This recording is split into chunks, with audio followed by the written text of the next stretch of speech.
in political language, it's essential to play upon personal relationships and pretend that the farmers and the sheep are all one big happy family, and that anyone who expresses skepticism or disagreements is not a quote-unquote team player and does not want to achieve anything noble or great or good or unselfish.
Divine greetings, African royals, wherever you are.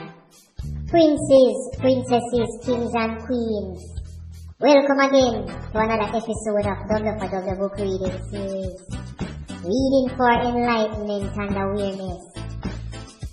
We are currently reading from the Handbook of Human Ownership, a manual for new tax farmers, and we are now at chapter 13. However, let's pause a bit and give a warm welcome to our new subscribers.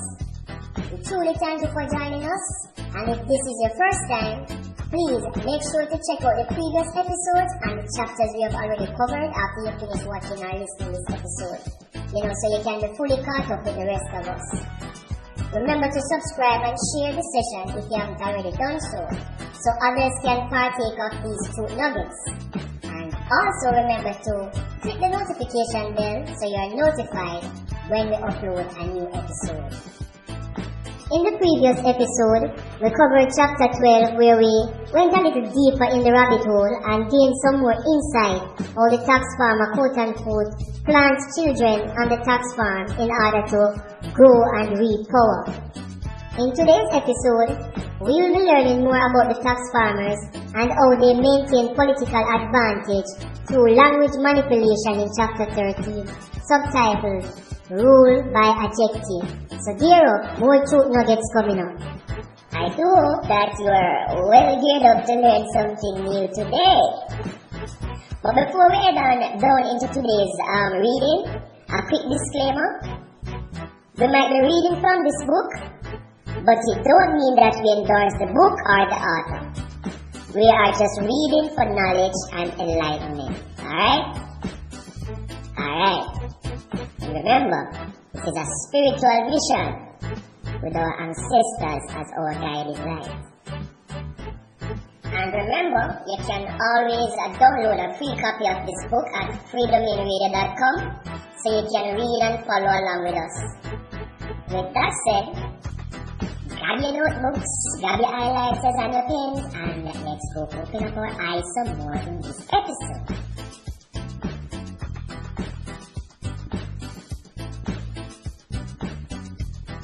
Chapter 13, Rule by Adjective.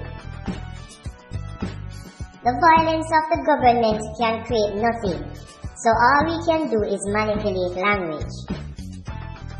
This is called the quote-unquote Rule by Adjective, or RBA. RBA essentially consists of the creation of noble-sounding phrases that completely disintegrate under the slightest rational or empirical examination. The goal is to use wording that sounds like the tagline of a B-grade action movie, but with flags. A few examples we are particularly proud of. Quote-unquote, building a bridge to the 21st century. Quote-unquote, Jamaica has a date with destiny, and you can insert your country in that slot. Quote-unquote, No dream is beyond our reach.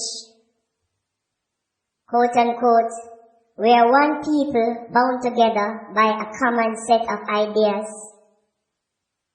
Quote unquote, let's celebrate our diversity. In crafting political language, it's essential to play upon personal relationships and pretend that the farmers and the sheep are all one big happy family, and that anyone who expresses skepticism or disagreements is not a quote-unquote team player and does not want to achieve anything noble or great or good or unselfish.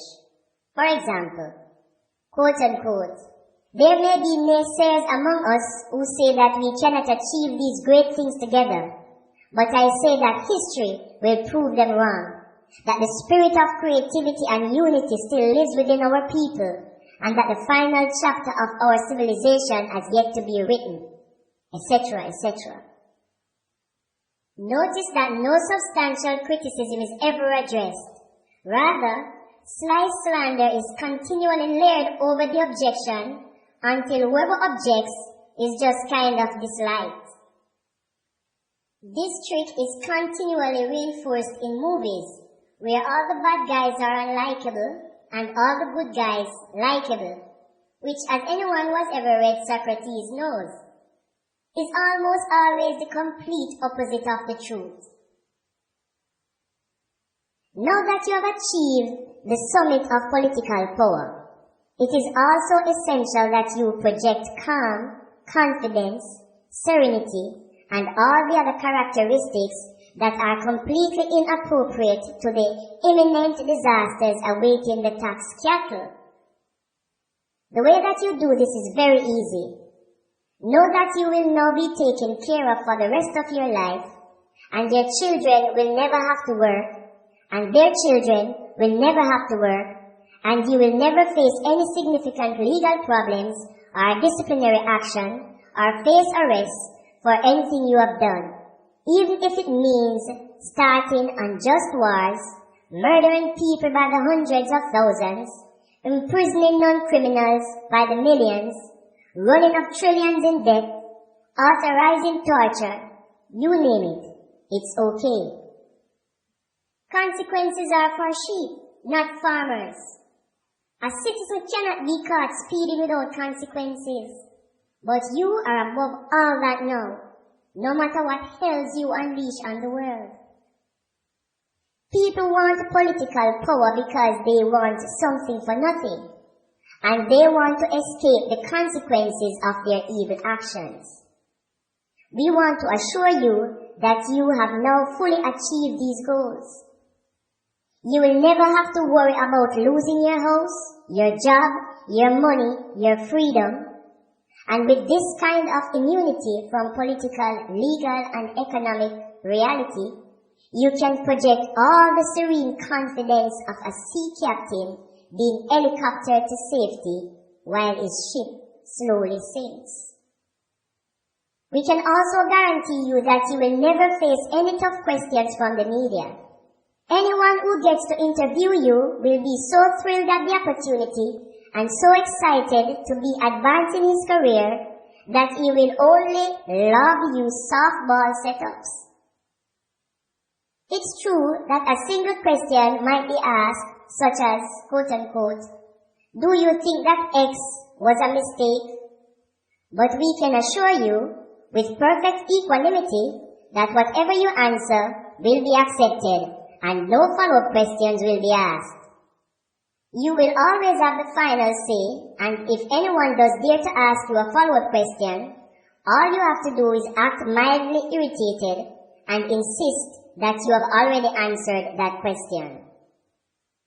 If anyone persists, not to worry, his career will be over because about 10,000 empty-headed pundits will take to the airwaves claiming to be shocked and appalled at the way that you were browbeaten and harangued, and demanding to know what your problem is and who you think you are, and so on. We know, it sounds impossible, but it's a guaranteed fix every single time. It's as predictable as hungry dogs chasing a dead rabbit on a string. Here ends chapter 13. Hope you caught the nuggets, and see you in chapter 14, where we will look at ethics as it relates to tax farming and human ownership.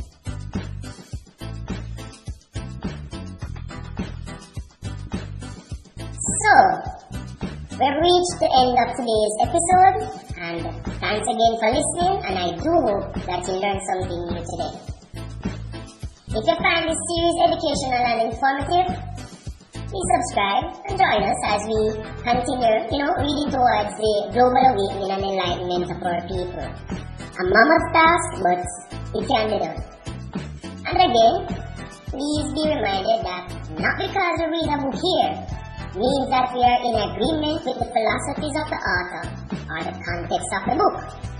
We are simply reading to become more knowledgeable about things we didn't know about, but should.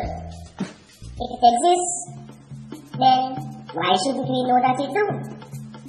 Just simply that. Give thanks again, and thanks for stopping by. See you in the next episode. And please remember to like, share, and subscribe, and drop your analysis in the comment section, whether you read the book already or you're just reading the book with us. Your comments are welcome, okay? Give thanks.